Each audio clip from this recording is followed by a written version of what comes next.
Up until you went, the conversations I used to have with you on the phone and with Ali, that if she doesn't stop, she's going to die, and the kids aren't going to have a mum, and that was it. And I remember conversations we had when I said to you, if you can't do it for yourself, do it for your kids. Your kids deserve it. And I knew that you wanted to do it. I knew that you wanted to sort yourself out, and that you didn't want your kids growing up without a mum. But you couldn't do stop. it. You couldn't. You know, it's easy for people to say who don't understand addiction. I know we understand it now. Why can't you stop your kids? Just stop drinking. Just put it down. Just drink less. Yeah. And I was under that pressure as well. Why can't I do this? Surely I could do this. Yeah. I can do this. I can't do this. It's hard. It's, like I love my kids, and I love you guys. But you couldn't. But I couldn't stop. So it was so frustrating because I wanted to stop. And I didn't want to cause anyone pain. So like that's the thing about the disease. It isn't until that I got myself educated, you know, whilst in the Priory and afterwards, that we know what I suffer from, and that it doesn't matter how much I love my kids. I couldn't stop. Yeah.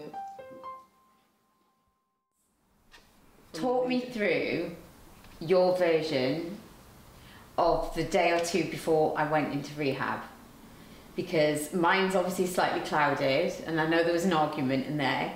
I remember having loads of conversations with Ali, my manager. Yeah, the week before, and Hugh, to the point of she needs to get help, and everyone kept saying she does, but she won't do it. She won't do it. And then I saw Kate. Yeah, Katie and Price, you'd gone through, and she had gone through what she'd learnt from rehab. And the reason it was Kate, now I know, is because she got sober. Yeah. And we were quite similar. And I didn't think that was possible for her, but yet she was standing there showing me how well she was doing and what she did to do it. And until you relate to another addict, it's really hard to accept help from anyone who isn't in the madness. And that was why Kate really opened up my eyes to see that there is hope. I think what held me back from not admitting, because I didn't even really understand what I was admitting to, but actually getting help was like the last 6 months to a year of my drinking and using. It was the fear of other people knowing. Yeah, everyone was looking at you. Yeah, but I didn't know that. Anyway, yeah.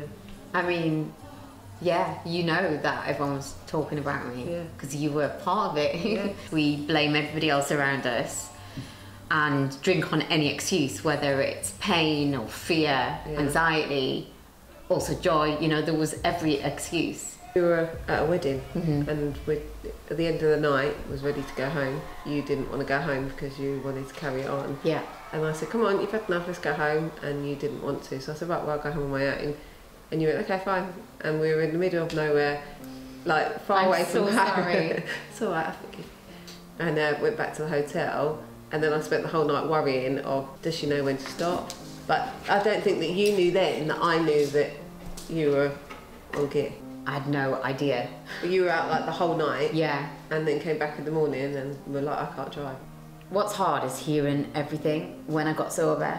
Like the first couple of months coming out of the Priory, trying to stay sober and trying to work, you know, the 12 steps and having a sponsor and all of that, as well as hearing all the carnage that I actually did to people.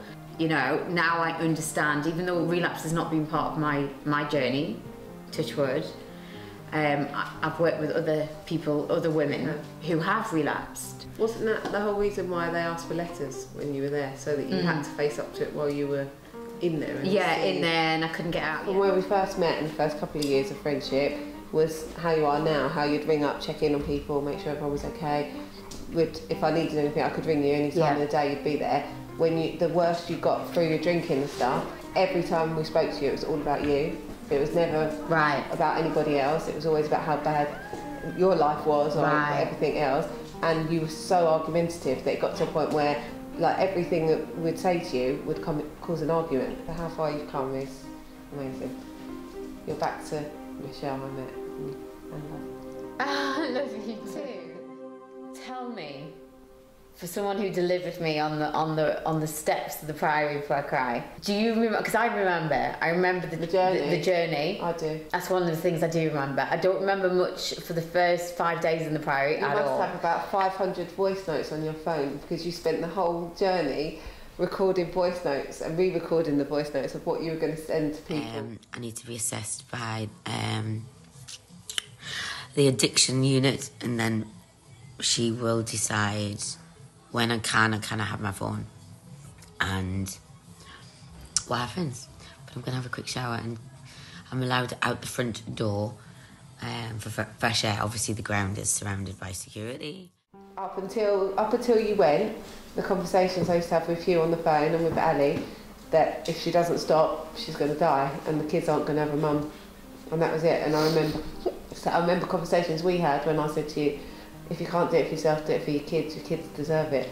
It's easy for people to say who don't understand addiction. I know we understand it now. Why can't you stop your kids? Just stop drinking, just put it down, just drink less. Yeah. And I was under that impression as well. It isn't until that I got myself educated, you know, whilst in the Priory and afterwards, that we know what I suffer from, and that it doesn't matter how much I love my kids. I couldn't stop. Because I wanted to stop. I didn't want to cause anyone pain. For me, I was so dependent on alcohol at that point because I know it was killing me. Like, I know I was in and out of hospital. You were told by the doctors. Told me that I was going to die. And obviously doing the 12 steps of recovery in my meetings and working with other women, I've been able to keep my sobriety. I wake up, I read my readings, I reach out to, you know, my other sober girls, and I do my gratitude list. I just want to connect and just say that life is beautiful, and I'm at one with nature and just clear my head. I'm going to go speak to a professor later on, and one of the things I'm going to ask is how one addiction can lead to the others, like sugar. Yeah. As soon as I came out of the Priory, I was addicted to sugar, and I never ate sugar. Yeah. And it's because my body was craving sugar from the lack of alcohol. You kind of feel like, oh God, I'm just going to have a glass of wine once the kids have gone to bed, sit down and have a glass of wine. Yeah. And that was always your go-to. Yeah. Of just have a glass of wine and it kind of fixes everything. Yeah. Now you don't have that. It's scary.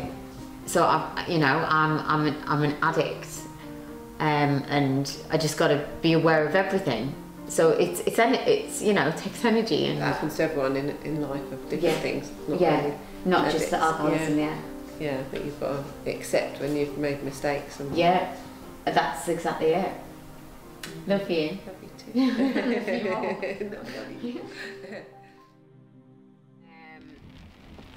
But I mean, I'm intrigued to see what his answers are for the question. So he's a professor of addiction studies. Addiction studies. He's also a psychologist. Right. Italian, lovely guy. Oh, this is really, really bad weather. It's really bad. I don't know, just meeting my friends or whatever, something. I have to stay active because I can't get enough of something. And that's it, yeah. Of course I could pick up another drink. If I ever did, which I'm not going to, but if I ever did, I imagine it's not going to be in a massive moment. It will be a moment of sheer accident. Where that one drink will leave me, I can't tell you, so I have to abstain. Everybody else's story of relapse tells me that you go back, if not worse, to where you went. There's not been a relapse story that then goes, oh, actually now I can drink like a normal person, has there? Otherwise everyone would do it. Go left, yeah. So they're heading the right way. Yeah. And then South Bank's that way and Elephant Castle's this way. Hello! Hi. Nice to meet Nice to you. meet you. You're right. Good. So you are Professor Yes. of Addiction, which is amazing. Pleasure to meet you. Tell me a little bit about what you do in this amazing facility. So I'm the Dean of the School of Applied Sciences here. I've also been working for almost 30 years now in the field of addiction as a clinician and researcher. Wow. So addiction has been my thing. Never really engaged in any addictive behavior. It just happened to be that most of my professional experiences brought me there. But then, at the age of 41, I did develop an addictive behavior, and it was to benzodiazepines, because I had a physical problem. I got very, very nervous. It was difficult to handle. They gave me a little white pill, and that little white pill soon became addictive. Many people think that we cannot be addicted to psychotropic medication, whatever you want to call it. Especially when they're taking it as prescribed. Exactly. But in reality, it's like any other form of addiction. There's a very wide range of addictions. You've got the classic ones we've dealt with for millennia: alcohol, cigarette use. Then we've got a myriad of other drugs. And then we've got what have emerged as a significant problem over the last 15, 20 years, which are the behavioral addictions. Gaming, pornography, they're very facilitated by technology. Yeah, something that I was even aware of. I mean, I wasn't even aware of my own addictions, let alone gambling being a thing, or them needing to go to rehab for gambling addiction. That's right. But it was very much there. And what I saw in rehab as well was the ability to cross-addict. So this cross-addiction, or the presence of multiple addictions, is very common. And even between behavioral and traditional, you might start using one substance to, for example, deal with the fact you're anxious or depressed. Then that substance has costs associated with it. And as a consequence of that, you might take another substance, and then that's how you develop sort of addictions to multiple addictions. I mean, for me, it was always alcohol.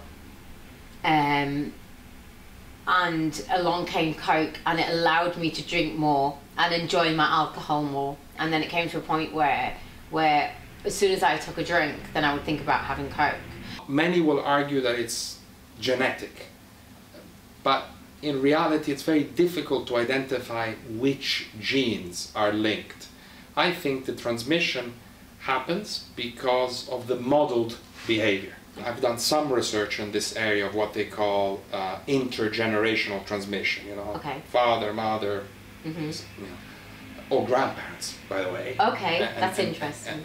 So if you have anyone in the family who models that behavior, there's always an increased risk interacting with our makeup. So I do know of people who developed really complex, life-threatening or fatal addictive behaviors, and nobody else had that kind of behavior in the family, and it would have been difficult to predict. I grew up in a house that didn't have any addictive behaviours, and I wasn't dependent on alcohol throughout my early years.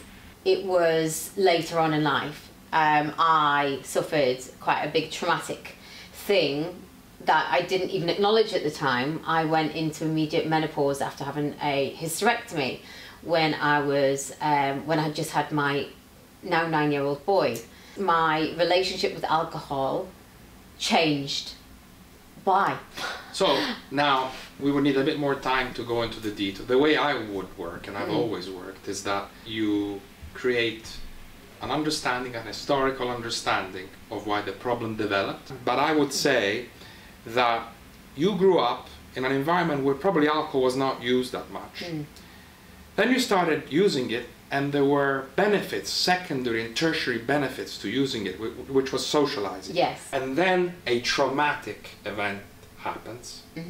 So you have birth of a child, which is a stressor. Yes. Whatever people think. It's wonderful, but it's a stressor. But in my mind back then, I could cope with it all, and I didn't need any help. Sure.